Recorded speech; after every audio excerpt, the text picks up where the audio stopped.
একজন মানুষ তার তেমন কিছু নেই কিন্তু তিনি মানসিকভাবে খুবই সুখী, এ লোকটা সত্যিকারের সুখী। আরেকজনের সবই আছে বাট মানসিকভাবে তিনি সুখী নন, এ লোকটা প্রকৃত অর্থে সুখী নন। ফিনল্যান্ড পরপর 5 বছর ইউরোপের এই দেশটি পৃথিবীর সবচেয়ে সুখী দেশ হিসাবে নির্বাচিত হয়েছে। ফিনল্যান্ড, এদেশে মানুষের সংখ্যা সম্ভবত 55 লাখ, কম বেশি 55 লাখ মানুষের বসবাস। এই দেশটিকে বলা হচ্ছে পরপর 5 বছর তারা পৃথিবীর সবচেয়ে সুখী দেশ। কেন সবচেয়ে সুখী দেশ? তার অনেক কারণ আছে। এদেশের যে সবুজ পরিবেশ, সেখানকার যে হ্রদগুলো, আমরা কোরআনে যে জান্নাতের কথা শুনি, জান্নাত মানে বাগান সমূহ, সেখানকার যে নেচার, সেখানকার যে প্রকৃতি, এটা এতটাই সুন্দর, এতটাই ভালো যে সেটাকে বলা হয় সবুজ সোনা। পুরা দেশটাকে বলা হয় সবুজ সোনা।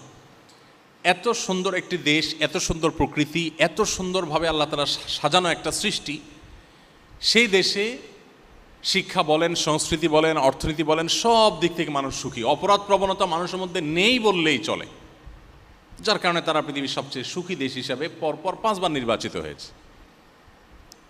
ইন্টারেস্টিং বিষয় হলো, এই দেশটিতে আত্মহত্যার প্রবণতার যে সিরিয়াল আছে পৃথিবীতে, সেই সিরিয়ালে এই দেশটি 21তম। পৃথিবীর সবচেয়ে সুখী দেশ, কিন্তু আত্মহত্যার প্রবণতায় তারা 21 নম্বরে আছে। আসুন আরেকটা দেশ সম্পর্কে আমরা জানি, সুইজারল্যান্ড। সুইজারল্যান্ডের নাম শুনলে আমাদের স্মৃতিতে ভেসে ওঠে ঘড়ির কথা, সুইজারল্যান্ডের ঘড়ি, ট্রেনের কথা, চকলেটের কথা, অনেক কিছু আছে যেগুলো পৃথিবীর অন্য অনেক দেশ থেকে তাদেরকে পার্থক্য করে দেয়। তারা সুখী দেশের সিরিয়ালে তৃতীয়। সুখী দেশের সিরিয়ালে তৃতীয় হওয়া সুইজারল্যান্ডের মানুষ সুখী, কারণ সেখানকার শিক্ষা, সংস্কৃতি, অর্থনীতি, সেখানকার পরিবেশ সব কিছু পৃথিবীর অন্য সব দেশের চাইতে ডিফারেন্ট এবং ভালো। অপরাধ প্রবণতা নেই, নানান দিক থেকে তারা অনেক বেশি ভালো এবং অগ্রসর। অবাক করা বিষয় হলো, এই দেশটাতে সম্প্রতি সরকারিভাবে আত্মহত্যা করার বৈধতা দেওয়া হয়েছে, অনুমোদন দেওয়া হয়েছে। অর্থাৎ আত্মহত্যা এত বেশি মানুষ করতে চায় যে এটা আর ঠেকাবার সুযোগ নেই, গভর্নমেন্ট বাধ্য হয়ে অনুমতি দিয়েছে যে যে কেউ চায় আত্মহত্যা করতে পারে। শুধু তাই নয়, আত্মহত্যা করবার সুবিধার জন্য নানা রকমের ব্যবস্থা আছে। যেমন সার্কো নামে একটা খাট, এটা আবিষ্কার করেছে তারা, যে এই খাট বা কফিন, এই কফিনে কেউ যদি একবার শুয়ে যায়, এটা তার জীবনের শেষ শোয়া হয়। অর্থাৎ খুব সহজে যেন আত্মহত্যা করতে পারেন, সেজন্য নানা রকম আবিষ্কার তারা করছে।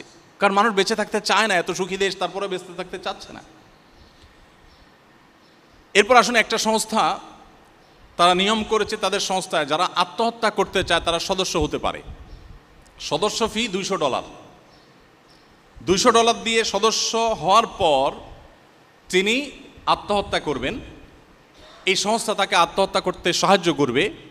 তার আত্মহত্যা যদি সাকসেস হয়, সফলভাবে তিনি যদি আত্মহত্যা করতে পারেন, তাহলে আগেভাগে তার সম্পদ থেকে লিখিত দিয়ে যাবেন $7,000 তাকে পেমেন্ট করতে হবে। কিসের জন্য?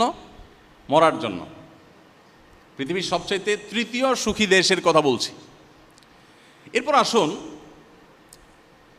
একটি বই আরবিতে, এটা অনুবাদ আমি বাংলায় করেছিলাম সৌদিতে যখন ছিলাম তখন। বইটার নাম হলো রব্বি আল্লাহ, আমার রব আল্লাহ। কেন ইমানদার সুখী হয়, কেন নামাজ মানুষকে সুখের দিকে নেয়, কেন ডিপ্রেশন থেকে বাঁচার একমাত্র ওয়ে হলো নামাজ ও ইমান, রিয়েল ওয়ে, প্রকৃত উপায় যে কেন, এটা বোঝাবার জন্য বলছি যে রব্বি আল্লাহ কিতাব, এই বইটির মধ্যে একটা গ্রাফ আছে। সে গ্রাফটা হলো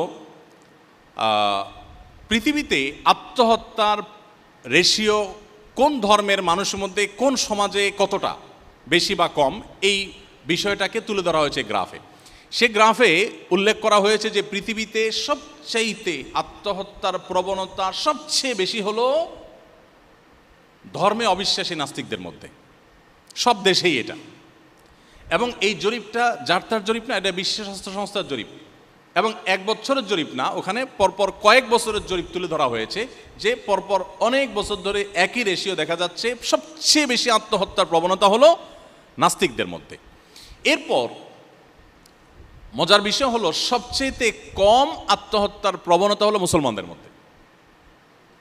পৃথিবীতে কয়েক বছরের জরিপ তুলে ধরা হয়েছে, পৃথিবীতে সবচেয়ে কম আত্মহত্যা হয় মুসলমানদের মধ্যে। এখন প্রশ্ন ওঠে যে পার্থক্যের জায়গাটা কোথায় আসলে?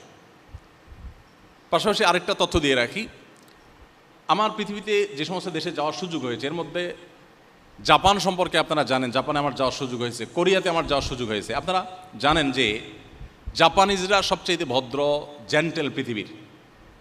একসময় তাদের ইতিহাস অনেক বাজে ছিল, কিন্তু তাদের হিরোশিমা যে ট্র্যাজেডি, তারপর থেকে তারা পরিবর্তন হয়ে গেছে। জাতি হিসাবে পৃথিবীর সবচেয়ে সভ্য, সবচেয়ে ভদ্র, সবচেয়ে জেন্টেল জাতি তারা। এবং জাপান থেকে ঘুরে আসার পর বেশ কিছুদিন যাবৎ আমি একাধিকবার গিয়েছি, যেবারই গিয়েছি সফর শেষ করে দেশে আসার পর আমার নিজেরই আচার আচরণের মধ্যে এক ধরনের পরিবর্তন আমি লক্ষ্য করতাম। অফিসে যখন স্টাফদের সাথে কথা বলতাম আস্তে আস্তে কথা বলতাম, বাসায় যখন কথা বলতাম পরিবারের সদস্যদের সাথে ধীরে ধীরে কথা বলতাম, কারণ ওখানে ওই যে মানুষ ফিস ফিস করে কথা বলে, কেউ কারো দ্বারা যেন ডিস্টার্ব না ফিল না করে, কেউ কারো দ্বারা কষ্ট না পায়, এতটা জেন্টেল তারা। বেশ কিছুদিন তাদের মধ্যে থাকলে দোকানপাট রাস্তাঘাটে গেলে নিজের মধ্যে একটা পরিবর্তন চলে আসে, এই লেভেলের জেন্টেল।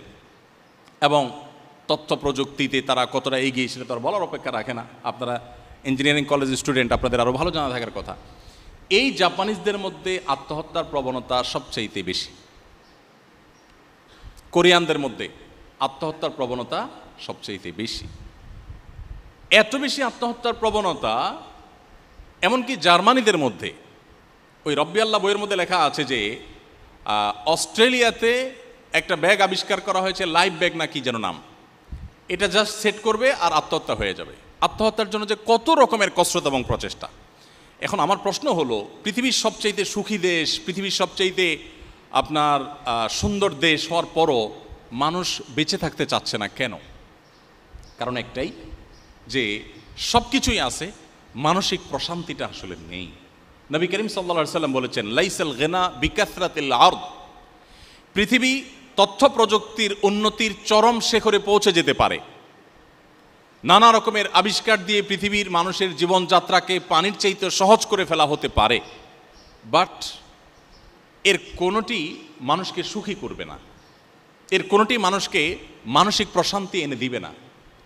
ওয়ালাকিন্নাল গিনা গিনান নাফস। নবী করিম সাল্লাল্লাহু আলাইহি ওয়াসাল্লাম বলেছেন, এই সচ্ছলতা, এই উন্নয়ন, এটা আসলে প্রকৃত সচ্ছলতা নয়।